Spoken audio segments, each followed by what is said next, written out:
Hello, this is the Quarantini coming to you from Bristol, UK, and I'm Pommy Harmer. I'm Melissa Shamam, and as Pommy said, this is the Quarantini podcast.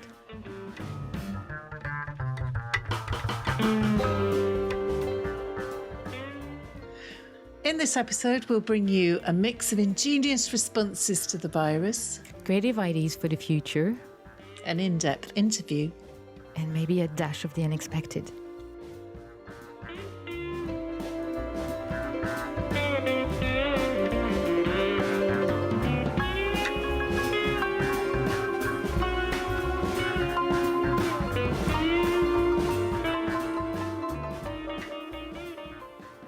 And first, I'll give a big thank you to Seb Gutiez and the Old Bones Collective for sharing their music with us since the beginning. This was the tune called Hot Flu.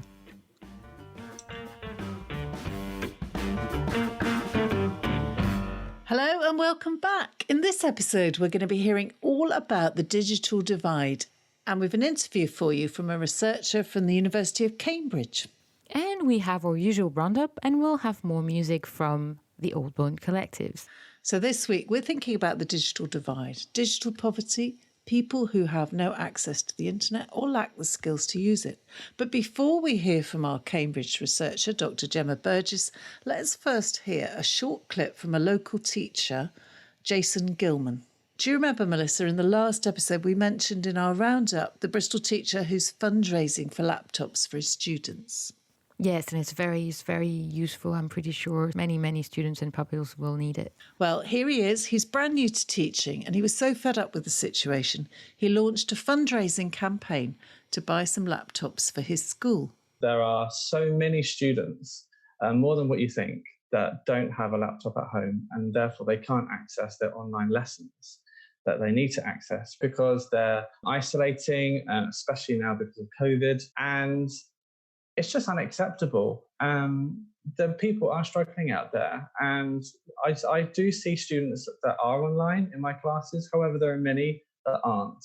And when they come back to the classroom, they're very behind. And if we don't tackle this issue now, then it's just going to get worse and worse, unfortunately. So this is what this campaign is all about. It's all about raising money to purchase very simple laptops that can connect to the internet, and also they can use for well-being purposes as well as access all that important educational material that they're missing out on. That was Jason Gillman, a teacher from Bristol, setting the scene a little. And we thought we should find out more about this. So where better to go than the University of Cambridge, where I spoke to Dr Gemma Burgess, who's been researching the barriers people face getting online, and in particular how the pandemic has brought this to a head. Here she is. So, Gemma, you were asked to contribute an article to Cambridge University's Beyond the Pandemic series, and you've written about the growing digital divide in this country. And before I ask you about how the pandemic has affected things, perhaps you could just start by giving us an outline on where we are. Are most people plugged into the internet and have a computer of their own at home, or is this still a bit of a myth? It's definitely still a bit of a myth. I think there is, amongst some quarters, the idea that Wi-Fi is a bit like water. We turn the tap on and out it comes. And actually, for many people, that's not the reality. And digital exclusion, it's quite complicated. It's not the same thing for everybody. For some people, this is not being able to afford a broadband connection. For some people, this might be not being able to afford the right kit at home, so not having a laptop. For others, this might be more of an urban-rural divide with poor broadband in rural areas. So it's a complicated problem, but it affects millions of people. And it's not experienced the same by everybody. So for some people, it's about connectivity. For some people, it's about kit. For some people, it's about skills and confidence. So can you give us some statistics? I mean, how many people are still not connected to the internet in their homes? Do we know this? Yes, we do. We have reasonably good data from the Office of National Statistics on the number of people, and then maybe the types of people who are not connected. So it's around, say, a fifth of the UK population of all ages. It's absolutely not a generational issue. So, for example, in 2018, 8% of people in the UK, which is over 4 million people, were estimated to have zero basic digital skills. So it's a huge number of people. So we've got about 8 million people in the UK who don't use the internet. And of that 8 million people, about 90% suffer from other kinds of economic or social disadvantages, and they are most likely to be in the lowest income bracket and or to be disabled with long-standing health conditions. So we know this is millions of people. And if we think of digital skills as being not just about the internet, but also about being able to do things when you are connected, then a further 12%, so over 6 million adults, estimated only to have limited abilities online, so missing many of the basic digital skills. And yet, in my life, I couldn't work without the internet, and it seems as natural and as important as light, heat and food. Yes, but I think, one of the things that the COVID pandemic has done is shone the light on food poverty in this country. And, that's been in the media a lot. So for many people, even those basics of putting food on the table isn't possible. And unfortunately, for many people, it's a choice between food or broadband. And people are going to choose those basics over an internet connection. And that's really come home for the families who've had to homeschool. So, facing really difficult choices. Many people have access, for example, to a smartphone, but children can't do their homework assignments on a smartphone. People can't apply for jobs on a smartphone. So for many people, this is a really stark choice. And for many people, this is a function of poverty. That mean that having an affordable home broadband, having the kit that goes with it, is just beyond many people's reach. And tell us a bit about how the pandemic has affected life for people and why it's become even more of a stark reality that there's such a divide between those who can access the internet and those who can't. I think the pandemic's done two things. One is it's sped up the pace of digitisation, and for those of us that are connected, you and I are able to have this conversation. We're miles apart. I'm in my kitchen. I've got a nice home set up here. There's two of us working in the house. We've got plenty of tech. We're all banking online, we're schooling online, we're shopping online, we talk to the doctor online. Everything has become, that pace of digitisation through the pandemic has massively increased. But the second part of that is it's really exposed the hardships around poverty.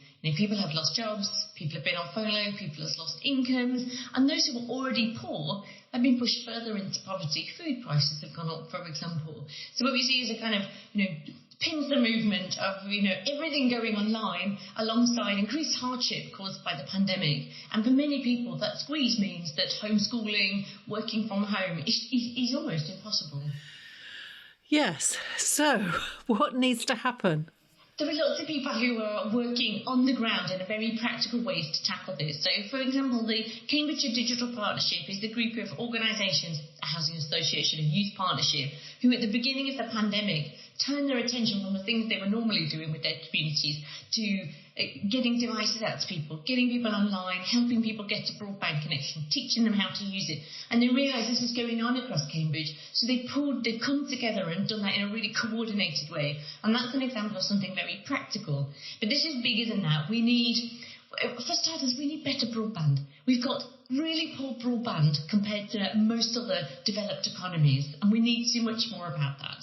And we need to accept that the market won't provide for everybody. If everybody needs a good internet connection, we can't leave it to the market. This has to be some form of subsidy in there for poorer households. And we also have to think it's not just about giving people an internet connection. It's about giving people the skills and the confidence and the access to do that. So libraries, community centres, the other places that are not just at home where people would ordinarily be able to access the internet. And also, we need to do more to tackle poverty. We have to accept that if being online is an absolutely crucial part of life, and it's estimated that within the next 10 years, 90% of all jobs will need digital skills. So this is really important for everybody, no matter what job you do. Then we have to find ways to make sure that the poorest are not excluded from that digital future. And you talked about charities on the ground doing things. I mean, they're always the first to respond, aren't they? Because they see the problem. But if we consider that internet access and the skills needed is as important as food on the table, light and heat, then surely this is a government responsibility, isn't it? Absolutely. I think that's quite right. The responsibility should absolutely come top down from national government. And bits of government have responded. The Department for Education have responded to the pandemic, providing devices to children, for example. But that's not enough. We need a national coordinated response, a digital strategy that sets out what our future pathway to kind of full digital inclusion is going to look like. Now, for example, there's a private members bill going through government at the moment, which is about giving all children eligible for free school meals, making sure they have a broadband connection and facilities to access the internet at home. So there are people at national level thinking around what policy might look like. There won't be one solution. Some of this will be about tackling poverty. So, for example, the current uplift in benefits of £20 a week is due to come to an end in April. Many families will benefit if that doesn't happen. So there will be different strategies to tackle this, but you're quite right. Some of this will be a national top-down effort to close the gap between the people who are on the wrong side of the digital divide. And which government department should that be? That's really tricky, and I think that's one of the reasons why it's hard to tackle. Maybe it's time for somebody who can be the champion for digital inclusion amongst national government and can work across those government silos to give us a coordinated response, because the pandemic has really shone a light on what a problem this really is. And tell me about your research. What research are you doing at the moment? One piece of research we do is with a local housing association, CHS group, who work across the East of England region with multiple partners on a coaching programme. So they provide 20 hours of coaching to people who are furthest from the labour market, giving them help with getting online, to manage their money, and to get closer to the job market. And we've been their research partner here at the university for the last 4 years. So we've talked to the people delivering the programme and the participants who've been through the coaching programme. And as part of that, we really understood the challenges of digital exclusion, what it really means to be on the wrong side of the digital divide, and how important that is to be able to manage your money, to be able to manage debt, and to be able to get closer to the job market. That research has really showed the importance, not just of the coaching, but also of the importance of being able to get online and have the skills to know what to do when you've got there. And where are you taking it? Where is it going next? So in the new research, we're going to be focusing on looking at trying to understand better the different types of digital exclusion. So who is it experienced by, in what way, and how does it affect different households in different ways? Because it will be quite different for perhaps an elderly household living on their own to somebody who's trying to homeschool their children, for example. So we want a better understanding of what it's like to experience digital exclusion, and we also want to talk to households about how they themselves see potential solutions. We're also working with frontline practitioners, so organisations, people who are working on frontline service provision with vulnerable households, learning from their experience of the pandemic, moving services online, as to what did they think the good solutions would be to tackle and to support people who are struggling with digital exclusion. And we want to make a set of policy recommendations at the local, the regional and the national level. What do we need to do to tackle the digital divide? Thank you so much, Dr Gemma Burgess, for talking to us today and sharing a Quarantini. You're very welcome. Thank you very much. So thanks there to Dr Gemma Burgess for telling us all about the digital divide. What do you think, Melissa? Well, I feel it's a very important issue. It's one of the key problems of the coming months. I have many students, even here at UWE, who don't have their own laptop and follow my lectures on their phone, or they have some sort of like Chromebook or have something between a tablet and a laptop, and it's very hard for them to exercise. The university has been putting in place some available rooms for them or access to the library, but what they really need is a laptop of their own. Even if they come back on campus for lessons, there is so much to do now. So can you imagine being over 18, paying a fortune to study? I don't have the proper materials. So I think, I don't know, in my dreams, I hope the government would come up with grants so to make it equal for everybody. You see what I mean? Not every student has got the support, and then it makes very cruel differences between the ones who can ask for a laptop for Christmas, for instance, and the ones whose parents will never be able to do that.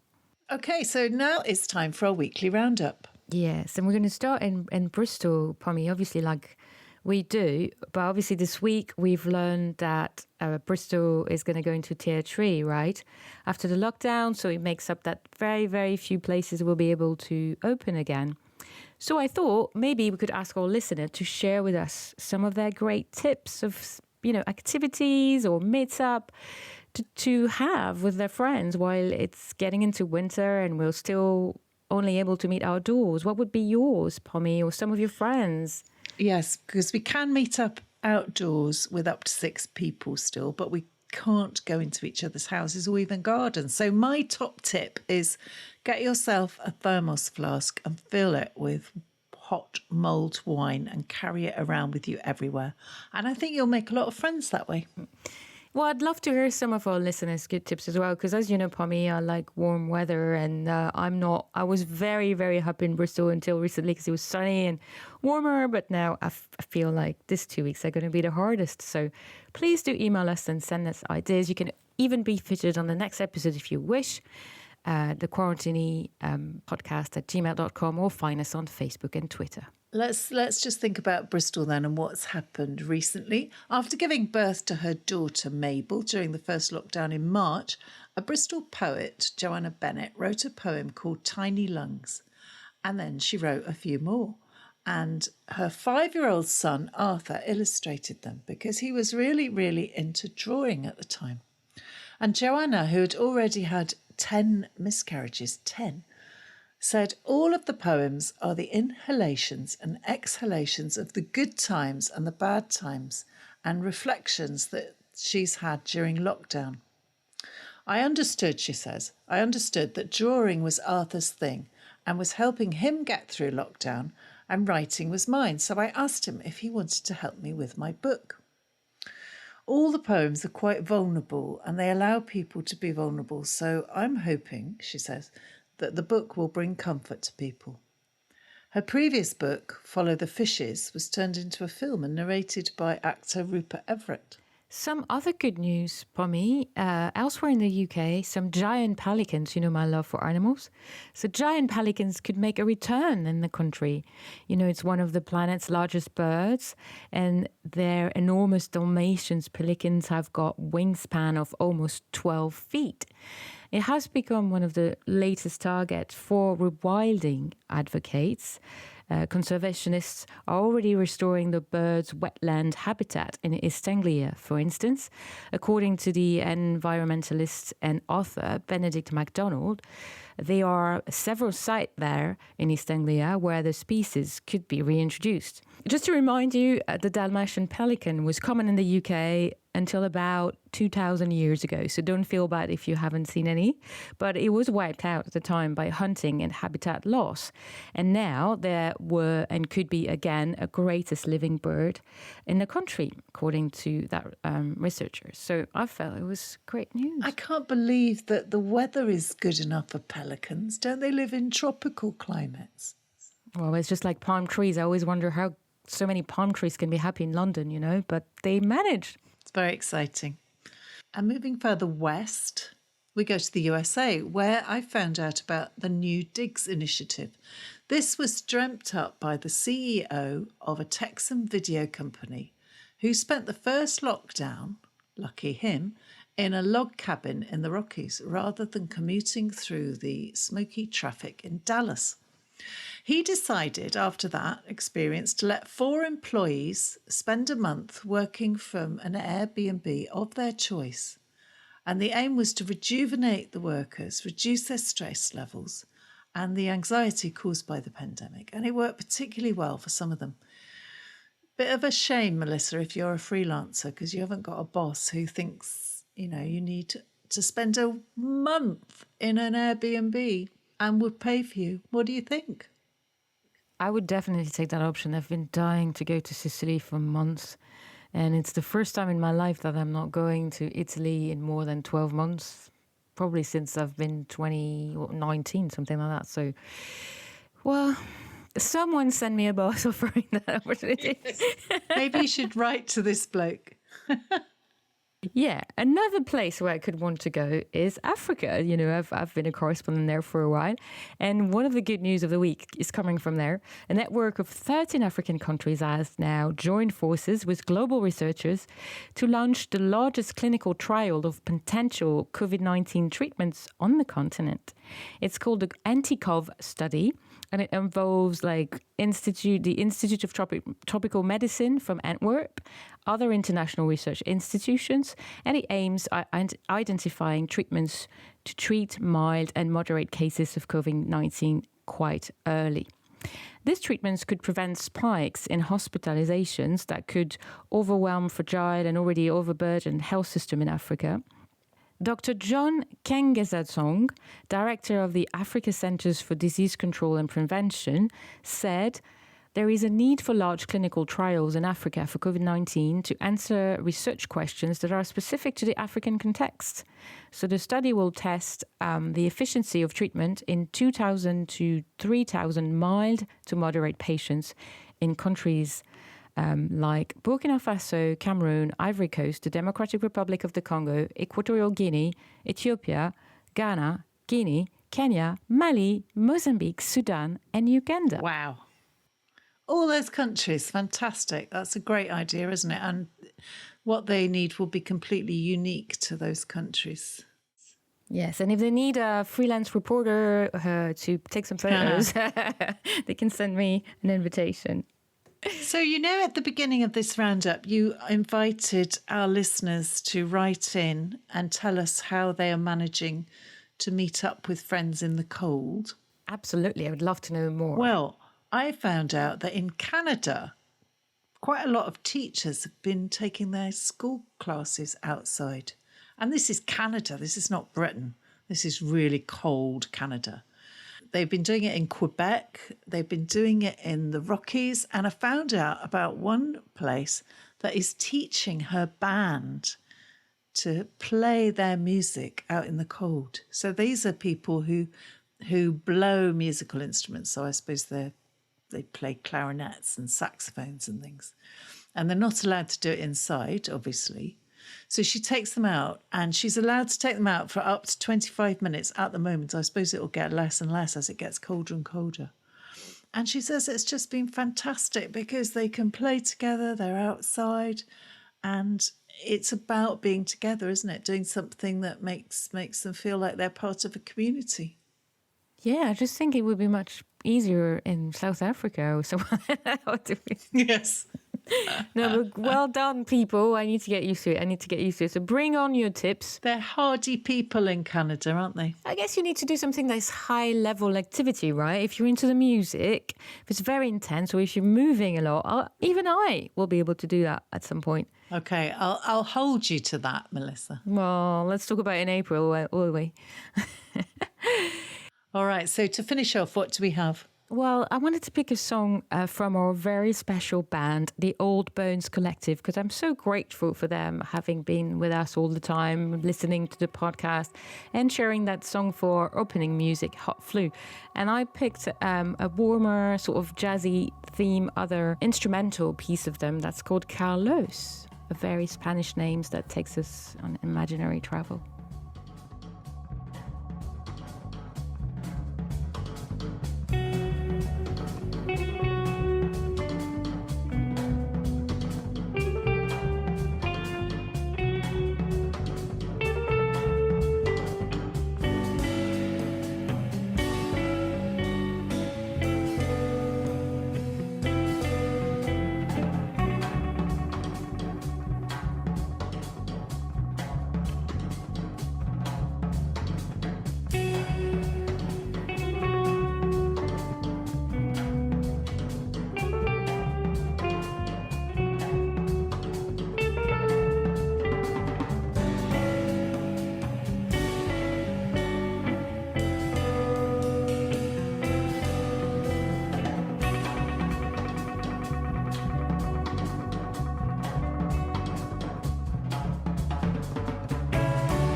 right. So that's it for the Quarantini this week. We'll be back next time, just before the end of the year, with a new cocktail of ideas, music and positive news for you all. And a very special bonus. In the meantime, we'd really love to hear from you, and this time send us tips or great experiences you have despite the tier 3 or lockdown, despite the colds. Get a hold of us by emailing us, for instance, at thequarantinipodcast@gmail.com. Also, you can find us on Facebook, Twitter and Instagram. This episode was hosted by me, Melissa Shamam. And was hosted and produced by me, Pommy Harmer.